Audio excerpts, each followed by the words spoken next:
2024 December 4-നാണ് Rahul Mamkootathil സംസ്ഥാന നിയമസഭയിലെ MLA ആയി സത്യപ്രതിജ്ഞ ചെയ്തത്. കൃത്യമൊരു വർഷത്തിനിപ്പുറം 2025 ഡിസംബർ 4-ന് അതേ രാഹുൽ മാങ്കൂട്ടത്തിലിനെ കോൺഗ്രസ് അവരുടെ പാർട്ടിയിൽ നിന്ന് പുറത്താക്കിയിരിക്കുകയാണ്. ഒരു വർഷത്തിനുള്ളിൽ ഒരാളുടെ പതനം, അനിവാര്യമായ ദുരന്തം, ചോദിച്ചു വാങ്ങിയ പതനം എന്നൊക്കെ പറയാവുന്ന ഒരു സംഭവം. ഒരു പൊതുപ്രവർത്തകൻ, പ്രത്യേകിച്ച് ചെറുപ്പക്കാരനായ ഒരു പൊതുപ്രവർത്തകൻ എങ്ങനെ ആയിരിക്കരുത് എന്ന് കേരള ജനതയെ ഓർമ്മിപ്പിച്ചുകൊണ്ട് പഠിപ്പിച്ചുകൊണ്ടാണ് രാഹുൽ മാങ്കൂട്ടത്തിൽ അനിവാര്യമായ പതനം ഏറ്റുവാങ്ങിയിരിക്കുന്നത്. ഇന്നത്തെ ദിവസം യൂത്ത് കോൺഗ്രസ് നേതാവും പ്രിയപ്പെട്ടവനുമായ ശ്രീ ജെ സഹിൽ പങ്കുവച്ച ഒരു ഫേസ്ബുക്ക് പോസ്റ്റ് അത് പ്രേക്ഷകർക്ക് മുന്നിലെത്തിക്കാതെ മറ്റു കാര്യങ്ങളെക്കുറിച്ച് പറയാൻ കഴിയുമെന്ന് തോന്നുന്നില്ല. ഇന്നത്തെ ദിവസത്തിലുള്ള ഇന്നത്തെ സംഭവങ്ങളുള്ള ഏറ്റവും ഗംഭീരമായ പ്രതികരണം ജെ സഹിൽ പങ്കുവച്ച ഉമ്മൻചാണ്ടിയുടെ ചിത്രം തന്നെയാണ്. എല്ലാം ഈ കഴിഞ്ഞു പോയതെല്ലാം ആ ഒരൊറ്റ ചിത്രത്തിലുണ്ട് എന്ന് തന്നെ പറയേണ്ടി വരും. നമുക്കറിയാം, ഷാഫി പറമ്പിൽ യൂത്ത് കോൺഗ്രസ് അധ്യക്ഷ സ്ഥാനം ഒഴിയുമ്പോൾ ആ അധ്യക്ഷ സ്ഥാനത്തേക്ക് ഉമ്മൻചാണ്ടി നിർദ്ദേശിച്ചിരുന്ന പേര് ജെ സഖിലിൻ്റേതാണ്. അങ്ങനെയല്ല എന്ന് കോൺഗ്രസ്സുകാരന് എത്ര നിഷേധിച്ചിട്ടും ഒരു കാര്യവുമില്ല.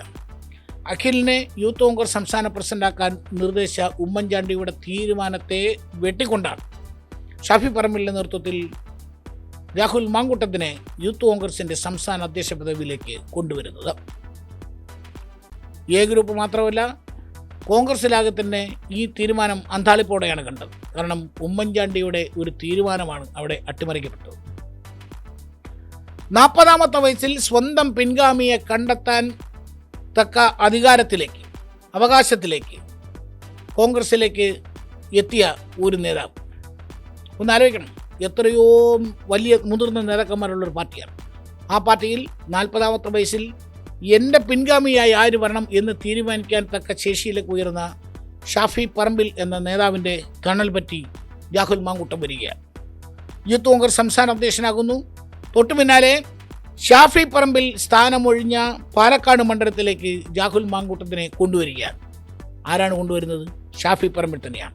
ഇവൻ എൻ്റെ പിൻഗാമി എന്ന് പറഞ്ഞു തന്നെയാണ് ഷാഫി പറമ്പിൽ രാഹുൽ മാങ്കൂട്ടത്തിനെ കൊണ്ടുവരുന്നത്. ഇപ്പോൾ വിരലുകൾ ഷാഫിക്ക് നേരെ ഉയരുമ്പോൾ ഷാഫി ഉത്തരം നൽകേണ്ട ഒരുപാട് ചോദ്യങ്ങൾ ബാക്കിയുണ്ട്. അതിനൊക്കെ ഷാഫി ഉത്തരം നൽകുമോ എന്നറിയില്ല. പക്ഷേ രാഹുലിനെ യൂത്ത് കോൺഗ്രസിൻ്റെ സംസ്ഥാന അധ്യക്ഷ പദവിയിലേക്ക് കൊണ്ടുവരുമ്പോൾ, അവിടെ നിന്ന് പാലക്കാട് മത്സരിക്കാൻ നാമനിർദ്ദേശം ചെയ്യുമ്പോൾ, രാഹുലിൻ്റെ തെരഞ്ഞെടുപ്പ് പ്രചാരണങ്ങൾ ഏറ്റെടുത്ത് നടത്തുമ്പോൾ എല്ലാം ഷാഫി പറമ്പിലിന് രാഹുൽ മാങ്കൂട്ടത്തിനെതിരെയുള്ള പരാതികളും ഈ പ്രശ്നങ്ങളുമൊക്കെ അറിയാമായിരുന്നു എന്ന് പല കോണിൽ നിന്ന് ആക്ഷേപം ഉയരുന്നുണ്ട്. പാർട്ടിക്കുള്ളിൽ നേരത്തെ തന്നെ പരാതി ഉയർന്നിരുന്നു എന്ന് മുതിർന്ന നേതാക്കൾ പറയുമ്പോൾ ഈ പരാതികൾ നിലവിൽ KPCCയുടെ വർക്കിംഗ് പ്രസിഡന്റ് കൂടിയായ ഷാഫി പറമ്പിൽ അറിയാതെ പോയാണോ എന്നുള്ള ചോദ്യത്തിനും ഷാഫി ഉത്തരം തരണ്ടേ. രാഹുൽ മാങ്കൂട്ടത്തിനെതിരെയുള്ള പാർട്ടി നടപടി ഇത്രയും ദിവസം വൈകിയത് മൂലം പാർട്ടിക്കുണ്ടായ ഡാമേജിന് ഒരു പരിധി വരെ, അല്ലെങ്കിൽ ഷാഫി പറമ്പിലല്ലേ ഉത്തരവാദി എന്ന ചോദ്യത്തിനും ഷാഫിക്ക് മറുപടി പറയേണ്ടി വരും. ഏതായാലും രാഹുൽ മാങ്കൂട്ടത്തിനെതിരെ ഉയർന്ന ഈ ആരോപണങ്ങൾ ഇത്ര വൈകി എന്തുകൊണ്ട് ഒരു നടപടി ഉണ്ടായി എന്ന് ചോദിച്ചാൽ, നേരത്തെ പറഞ്ഞതുപോലെ അനിവാര്യമായ നടപടിയാണ് ഇതുമായി ബന്ധപ്പെട്ട് ഉണ്ടായിരിക്കുന്നത്. ഏതായാലും ഇക്കാര്യത്തിൽ വളരെ ശക്തമായി നിലപാടെടുത്ത കോൺഗ്രസിലെ ഒരു പിടി നേതാക്കളുണ്ട്. അറബിക്കടൽ ഇളകി വന്നാലും ബോധ്യത്തിൻ്റെ അടിസ്ഥാനത്തിലെടുത്ത രാഹുൽ മാങ്കൂട്ടത്തിനെതിരായ നിലപാടിൽ നിന്ന് 1 ഇഞ്ച് പിന്നോട്ട് പോകില്ല എന്ന് പ്രഖ്യാപിച്ച് നെഞ്ചുറപ്പോടെ നിന്ന പ്രതിപക്ഷ നേതാവ് VD സതീശൻ, മുതിർന്ന നേതാവ് മുൻ പ്രതിപക്ഷ നേതാവുമായ രമേശ് ചെന്നിത്തല, കെ മുരളീധരൻ, പ്രധാനപ്പെട്ട ഈ 3 നേതാക്കളും രാഹുൽ മാങ്കൂട്ടത്തിനെതിരെ എടുത്ത നിലപാടുകൾ, അവരുടെ ബോധ്യത്തിൻ്റെ അടിസ്ഥാനത്തിലെടുത്ത ഈ നിലപാടുകൾ അഭിനന്ദനാർഹമാണ്. രാഹുൽ മാങ്കൂട്ടത്തിനെതിരെയുള്ള ഈ നടപടിയുടെ പൂർണ്ണമായ ക്രെഡിറ്റും ഈ നേതാക്കൾക്ക് തന്നെയാണെന്ന് നിസ്സംശയം പറയേണ്ടി വരും. വളരെ ദൗർഭാഗ്യകരമായ സംഭവമാണ് രാഹുൽ മാങ്കൂട്ടവുമായി ബന്ധപ്പെട്ടുണ്ടായത്. അന്ന് ഈ സംഭവം ഉണ്ടായപ്പോൾ ഞാൻ ഇന്ത്യക്ക് പുറത്തായിരുന്നു. അന്ന് തന്നെ ഞാൻ ആവശ്യപ്പെട്ടതാണ് അദ്ദേഹത്തെ പുറത്താക്കണമെന്ന്. എന്റെ നിലപാട് അന്ന് KPCC പ്രസിഡന്റിനെയും പ്രതിപക്ഷ നേതാവിനെയും ഞാൻ ഫോണിൽ വിളിച്ച് പറഞ്ഞിട്ടുള്ള കാര്യമാണ്. കാരണം ഒരു കോൺഗ്രസിന്റെ ജനപ്രതിനിധിക്ക് ചേരാത്ത നിലയിലുള്ള പ്രവർത്തനമായിരുന്നു അദ്ദേഹത്തിന്റെ ഭാഗത്തുനിന്നുണ്ടായത്. രാഹുൽ മാക്കൂട്ടത്തിലിനെ കോൺഗ്രസ് പാർട്ടിയിൽ നിന്ന് പുറത്താക്കിയ വിവരം ഞാൻ തിരുവനന്തപുരത്ത് മാധ്യമങ്ങൾക്ക് നൽകിയിട്ടുണ്ട്. ഇപ്പോൾ ഇടുക്കിയിലായതുകൊണ്ട്, കട്ടപ്പനയായതുകൊണ്ട് ഇവിടെ മാധ്യമ സുഹൃത്തുക്കളുടെ മുമ്പിൽ നേരിട്ട് അറിയിക്കുന്നു. രാഹുൽ മാക്കൂട്ടത്തിനെ കോൺഗ്രസ് പാർട്ടിയിൽ നിന്ന് പുറത്താക്കിയിരിക്കുന്നു. AICCയുടെ അനുമതിയോടും. ആദ്യം പരാതി വരുന്നതിന് മുമ്പ് തന്നെ ഈ വിവരം അറിഞ്ഞപ്പോൾ ഞങ്ങളത് പരിശോധിച്ചു. ഞങ്ങളെല്ലാവരും ചേർന്ന് ഏകകണ്ഠമായൊരു തീരുമാനമെടുത്തു, സസ്പെൻഡ് ചെയ്യാം. അന്ന് ആ തീരുമാനമായിരുന്നു ശരി. രണ്ടാമതൊരു പരാതി കൂടി KPCC പ്രസിഡന്റ് വന്നു. ആ പരാതി വന്നപ്പോഴും ഞങ്ങൾ അതിനെക്കുറിച്ച് മനസ്സിലാക്കാൻ ശ്രമിച്ചു.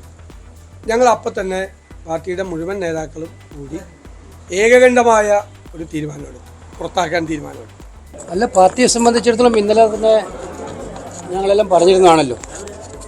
പാർട്ടിയെ സംബന്ധിച്ചിടത്തോളം ഇത്തരം വിഷയങ്ങൾ വരുമ്പോൾ പാർട്ടിയുടെ മുമ്പിലുള്ള ഏറ്റവും വലിയ കാര്യം പാർട്ടിയുടെ അന്തസ്സ് ഉയർത്തിപ്പിടിക്കുക എന്നുള്ളതും അതോടൊപ്പം തന്നെ പൊതുജനങ്ങളുടെ മനസ്സിൽ പാർട്ടിക്കുള്ള ഇമേജ് നിലനിർത്തുക എന്നുള്ളതും. അതിൻ്റെ വശങ്ങളൊക്കെ ആലോചിച്ച് തന്നെയാണ് KPCC ഇപ്പോൾ ഒരു തീരുമാനമെടുത്തിരിക്കുന്നത്. ആ പാർട്ടിയിൽ നിന്നും ഈ കോടതിയുടെ വിധിയുടെ അടിസ്ഥാനത്തിൽ തന്നെ പാർട്ടിയിൽ നിന്നും പുറത്താക്കി എന്ന് തന്നെ അദ്ദേഹം പ്രഖ്യാപിച്ചിട്ടുണ്ട്. അത് പൂർണ്ണമായി ഞങ്ങൾ എല്ലാവരും സ്വീകരിക്കുകയാണ്. അതോടൊപ്പം കോൺഗ്രസ് എടുക്കുന്ന ഒരു തീരുമാനം, ആ തീരുമാനത്തിൽ യാതൊരു വെള്ളം ചേർക്കലും ഇല്ലാതെ ഞങ്ങൾ മുമ്പോട്ട് പോകും എന്ന് നിങ്ങൾ ഓരോരുത്തരെ അറിയിക്കുന്നു. വനിതാ നേതാക്കളായ ഉമാ തോമസ് MLAയും ബിന്ദു കൃഷ്ണയും ഷാനിമോൾ ഉസ്മാനും യൂത്ത് കോൺഗ്രസിലെ ചെറുപ്പക്കാരികളായ യൂത്ത് കോൺഗ്രസിലെ ഉശിരുള്ള പെൺകുട്ടികളുമെല്ലാം രാഹുൽ മാങ്കൂട്ടത്തിനെതിരെ രംഗത്ത് വന്നു. ആരാണ് രാഹുൽ മാങ്കൂട്ടത്തിനെ ഇത്രയും കാലം സംരക്ഷിച്ചത്? ആദ്യഘട്ടത്തിൽ ഒളിഞ്ഞും തെളിഞ്ഞും രാഹുൽ മാങ്കൂട്ടത്തിൻ്റെ പേരുകൾ വന്നപ്പോൾ, പുറത്തു വന്നപ്പോൾ കേസ് എന്നായിരുന്നു രാഹുൽ മാങ്കൂട്ടൻ ചോദിച്ചത്. ഒളിഞ്ഞും തെളിഞ്ഞും വന്ന പരാതികൾ യഥാർത്ഥത്തിൽ പുറത്തു വന്നു. ശബ്ദരേഖയായും വാട്സപ്പ് ചാറ്റുകളായും മാധ്യമങ്ങളുടെ പരാതി വന്നപ്പോഴും പരാതിയുണ്ടോ, പോലീസിന് പരാതിയുണ്ടോ എന്നായിരുന്നു രാഹുൽ മാങ്കൂട്ടത്തിൻ്റെ ചോദ്യം. പരാതി വന്നപ്പോൾ അദ്ദേഹം പറഞ്ഞത് നിയമപരമായി നേരിടും എന്നാണ്. നിയമപരമായി നേരിടും, സത്യമേവ ജയതേ എന്ന് ഫേസ്ബുക്ക് പോസ്റ്റിട്ട രാഹുൽ മാങ്കൂട്ടം ഇപ്പോൾ നിയമത്തെ പേടിച്ച് ഓടുകയാണ്. ഒരാഴ്ചയായി ഓട്ടം തുടങ്ങിയിട്ട്. ഓടടാ ഓട്ടമാണ്. നിയമത്തിൽ വിശ്വസിക്കുന്നു, നിയമപരമായി നേരിടും എന്ന് പറഞ്ഞ MLAക്ക് എന്തുകൊണ്ടാണ് നിയമത്തെ ഇത്ര ഭയം എന്നുള്ള ചോദ്യമാണ് അവശേഷിക്കുന്നത്. തിരുവനന്തപുരം കോടതി ജാമ്യം നിഷേധിക്കുമ്പോൾ ഓൺലൈനായി ഹൈക്കോടതിയിലേക്ക് ജാമ്യാപേക്ഷയുമായി പോകാനുള്ള തീരുമാനത്തിലാണ് രാഹുൽ എന്നാണ് അറിയുന്നത്. നിയമത്തിന് കീഴടങ്ങും രാഹുൽ. നിയമത്തെക്കുറിച്ച് വാദോരാതെ സംസാരിക്കുന്ന ആളല്ലേ, സത്യമേവ ജയതേ എന്ന് എപ്പോഴും പറയുന്ന ആളല്ലേ. നിയമത്തിന് കീഴടങ്ങും. കേസ് നിയമപരമായി പോട്ടെ, ജനങ്ങൾ തീരുമാനിക്കട്ടെ എന്നല്ല, കോടതി തീരുമാനിക്കട്ടെ എന്നാണല്ലോ. കേസ് കോടതി എന്താണെന്ന് കോടതി തീരുമാനിക്കട്ടെ. നിങ്ങൾ നിയമപരമായി നിയമത്തിന് മുന്നിൽ കീഴടങ്ങും എന്നാണ് ഇപ്പോൾ കേരളം പറഞ്ഞുകൊണ്ടിരിക്കുന്നത്. നിങ്ങളൊന്ന് ആലോചിച്ചു, ഒരു MLA ആണ് ഇങ്ങനെ ഓടിക്കൊണ്ടിരിക്കുകയാണ്. ഏതായാലും ഈ ഒരു കാര്യത്തിൽ ഒരല്പം വൈകിയാണെങ്കിലും കോൺഗ്രസ് ഏറ്റവും യുക്തമായ നടപടി തന്നെയാണ് എടുത്തത്. ഒരുപക്ഷെ കേരളത്തിലെ സ്ത്രീകളും പെൺകുട്ടികളും അമ്മമാരുമെല്ലാം കാത്തിരുന്ന നടപടി തന്നെയാണ്. രാഹുൽ മാങ്കൂട്ടം ഈ വിഷയത്തിൽ ഉൾപ്പെട്ടിട്ടുണ്ട്. രാഹുൽ മാങ്കൂട്ടം തെറ്റുകാരനാണോ അല്ലയോ എന്നൊക്കെ കോടതി തീരുമാനിക്കട്ടെ. പക്ഷേ രാഹുൽ മാങ്കൂട്ടം അദ്ദേഹം കഴിഞ്ഞ ഒരു വർഷത്തിനിടെ, അല്ലെങ്കിൽ യൂത്ത് കോൺഗ്രസ് സംസ്ഥാന അധ്യക്ഷൻ, അദ്ദേഹം രാഷ്ട്രീയത്തിലേക്ക് കടന്നു വന്നിട്ട് എത്ര കാലമായി നമുക്കെല്ലാവർക്കും അറിയാം. ആ കാലം മുതൽ ഈ കാലം വരെ അദ്ദേഹം പറഞ്ഞതും അദ്ദേഹം പ്രവർത്തിച്ചതും തമ്മിൽ ഒരു ബന്ധവുമില്ല എന്ന് അദ്ദേഹത്തിൻ്റെ കഴിഞ്ഞകാല സംഭവങ്ങൾ തെളിയിച്ചിരിക്കുകയാണ്. നമുക്കറിയാം, കേരള മുഖ്യമന്ത്രിയുടെ മുമ്പ് നോക്കി എടോ എന്ന് വിളിക്കുന്ന DYFIക്കാർ വിതരണം ചെയ്യുന്ന പൊതിച്ചോറ് പിന്നിൽ അനാശാസ്യം ഉണ്ട് എന്നാരോപിച്ച, വായിലെ നാക്കിൻ്റെ ബലത്തിൽ മാത്രം പാർട്ടിയിലെ ഉന്നത സ്ഥാനങ്ങളിലേക്ക് എത്തിയ, പാർട്ടിയിൽ പടവുകൾ കയറി എത്തിയ എത്രയോ നേതാക്കളുണ്ട്. അവിടെ നിന്ന് ലിഫ്റ്റിൽ കയറി മുകളിലെത്തിയ രാഹുൽ മാങ്കൂട്ടം. അല്ലെങ്കിലും ഈ ലിഫ്റ്റിലൊക്കെ വന്ന് വേഗം എത്തുന്നവരെല്ലാം അവസ്ഥ ഇതുതന്നെയാണ്. ഏതായാലും രാഹുൽ മാങ്കൂട്ടം അനിവാര്യമായ പതനം ഏറ്റുവാങ്ങിയിരിക്കുന്നു. രാഹുലിനെ ഒളിഞ്ഞും തെളിഞ്ഞും സംരക്ഷിച്ച പാർട്ടി നേതാക്കളുടെ നേർക്കായിരിക്കും പ്രത്യേകിച്ച് ഈ ഒരു തെരഞ്ഞെടുപ്പ് കാലം ചോദ്യങ്ങൾ ഉയരാൻ പോകുന്നത്. അതിനുള്ള മറുപടി അവർ കരുതി വയ്ക്കുക എന്നുള്ളത് മാത്രമാണ്. വെട്ടുകിളി കൂട്ടങ്ങളെ അഴിച്ചുവിട്ട് ഈ രാഹുൽ മാങ്കൂട്ടത്തിന് എതിർത്ത നേതാക്കളെല്ലാം തേജോവധം ചെയ്യാനായിരുന്നു ശ്രമം. ശബ്ദമോ രൂപമോ പേരോ ഇല്ലാത്ത വെട്ടുകിളി കൂട്ടങ്ങൾ ഫേസ്ബുക്കിൽ മേഞ്ഞു നടന്ന് രാഹുൽ മാങ്കൂട്ടത്തിനും ഷാഫി പറമ്പിലിനെതിരായി വരുന്ന വിമർശനങ്ങളെല്ലാം ആക്രമിക്കുക, പരാതിയുമായി വരുന്ന പെൺകുട്ടികളെ അധിക്ഷേപിക്കുക, ഇരയുടെ ഐഡന്റിറ്റി വെളിപ്പെടുത്തുക. എന്തൊക്കെയാണ് കഴിഞ്ഞ ദിവസങ്ങളിൽ നടന്നത്? തമാശയ്ക്കാണെങ്കിലും ഫേസ്ബുക്കിൽ പറക്കുന്നുണ്ട്, ആരോ ഉണ്ടാക്കിയ ഗർഭത്തിൻ്റെ പേരിൽ ഏതോ ഒരുത്തിനകത്ത് കിടക്കുകയാണ്. പറഞ്ഞു വരുന്നത് രാഹുൽ ഈശ്വറിനെ കുറിച്ചാണെന്ന് എല്ലാവർക്കും അറിയാം. എന്തെല്ലാം കൊള്ളരുതായ്മകളാണ് ഒരു സമൂഹത്തിൽ ആ ചെറുപ്പക്കാരൻ ചെയ്യുന്നത്.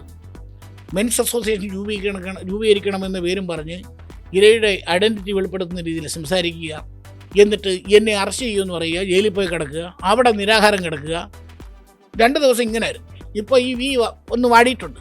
വി ഫോർ വിശപ്പ് എന്നാണ് ഇപ്പോൾ പറയുന്നത് തോന്നുന്നു. ഏതായാലും മെൻസ് അസോസിയേഷൻ രൂപീകരിക്കണമെന്ന ആവശ്യത്തിൽ നിന്ന് അദ്ദേഹം പിന്നോട്ടില്ലാത്രേ. വീണ്ടും ജുഡീഷ്യൽ കസ്റ്റഡിയിലേക്ക് വിട്ടിട്ടുണ്ട്. 8-ാം തീയതി ദിലീപിൻ്റെ കേസിൻ്റെ വിധി പറയുമ്പോൾ ചാനൽ ഡിസ്കഷന് പോകാൻ ജാമ്യം വേണം. ഓരോരോ ആവശ്യം എന്ത് പറയാനാണ്. ഇരയുടെ ഫോട്ടോ പ്രസിദ്ധപ്പെടുത്താൻ അല്ലെങ്കിൽ നാട്ടുകാരെ കാണിക്കാൻ എല്ലാ ഒത്താശയും ചെയ്ത സന്ദീപ് വാര്യർ, BJPയിൽ നിന്ന് കോൺഗ്രസിൽ വന്ന് ചാടിയ സന്ദീപ് വാര്യർ, പുള്ളി ഒളിവില്ല. ഇങ്ങനെ കുറേ എണ്ണം ഇറങ്ങിയിട്ടുണ്ട്. പിന്നെ നേരത്തെ പറഞ്ഞ വെട്ടുകിളിക്കൂട്ടത്തിനോട് ഒരു അഭ്യർത്ഥനയുണ്ട്. നിങ്ങൾ ഫേസ്ബുക്കിൽ വന്നത് ഈ നാട്ടുകാരെ മുഴുവൻ അല്ലെങ്കിൽ എതിരഭിപ്രായം പറയുന്ന ആളുകളെ മുഴുവൻ നന്നയ്ക്കും നല്ലയ്ക്കും വിളിക്കുന്നതും വിമർശിക്കുന്നതൊക്കെ മതിയാക്കി വല്ല രക്തദാനോ ശ്രമദാനോ കിളയിലോ അല്ലേ കല്യാണം നടത്തി കൊടുക്കലോ അങ്ങനെ ഏതെങ്കിലുമൊക്കെ നല്ല കാര്യങ്ങൾ ചെയ്താൽ നാട്ടുകാർക്കെങ്കിലും പ്രയോജനമുണ്ട്. ഇങ്ങനെ വെറുതെ സമയം വേസ്റ്റാക്കി ഡാറ്റയും കളഞ്ഞ് നാട്ടുകാരെ ഒരു കാര്യവുമില്ലാതെ ചീത്ത വിളിച്ചിട്ട് നിനക്കൊക്കെ എന്ത് കിട്ടാനാണ് എന്ന് ഇനിയും മനസ്സിലാവുന്നില്ല. ഇനി കുറെ പേരുണ്ട് ഈ സദാചാര ഗുണ്ടകൾ, പെയ്ഡ് സെർവൻസ്. ഇയാളുടെ പണം വാങ്ങിച്ചുകൊണ്ട് കോൺഗ്രസ് പാർട്ടിയുടെ നേതാക്കന്മാരെ, വനിതാ നേതാക്കന്മാരെ, അതുപോലെ മുൻ പ്രതിപക്ഷ നേതാവിനെ, ഇപ്പോഴത്തെ പ്രതിപക്ഷ നേതാവിനെ, അതുപോലെ KPCCയെ അടക്കി ആക്ഷേപിച്ച കുറെ പേരുണ്ട്. വെട്ടുക്കിളികൾ, അവന്മാർക്കും വെട്ട് കിട്ടിയിരിക്കുകയാണ് എന്ന് മാത്രം പറഞ്ഞുകൊണ്ട് തൽക്കാലത്തേക്ക് നിർത്തുന്നു.